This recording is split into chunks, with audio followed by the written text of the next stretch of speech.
আসসালামু আলাইকুম রহমতুল্লাহি বারাকাতু।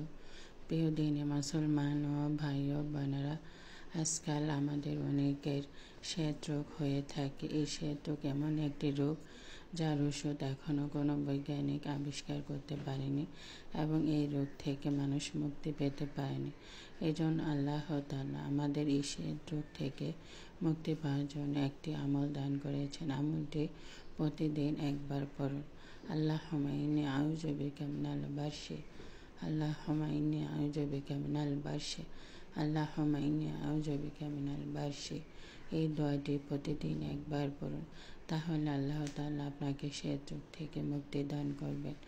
অবশ্যই মনের ভিতর ভরসা ও ধৈর্য থাকতে হবে, আল্লাহর প্রতি ভালোবাসা থাকতে হবে।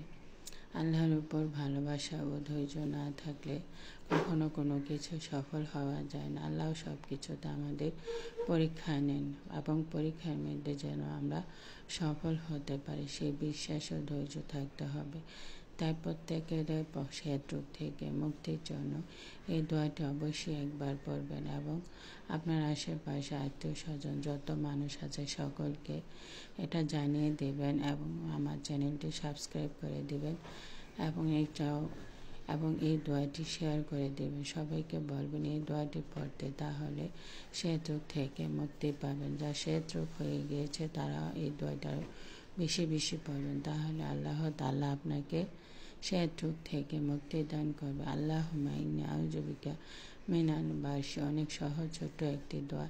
এই দোয়াটি আপনি যে কোনো সময় যে কোনো মুহূর্তে পড়তে পারেন, তবে অবশ্যই আপনাকে 5 ওয়াক্ত সালাত আদায় করতে হবে। 5 ওয়াক্ত সালাত আদায় না করলে আল্লাহর ভালোবাসা পাওয়া যায় না এবং আল্লাহকে কাছে পেতে হলে ভালোবাসতে হলে অবশ্যই আল্লাহ তাআলার আমলগুলো 5 ওয়াক্ত নামাজ আদায় করতে হবে।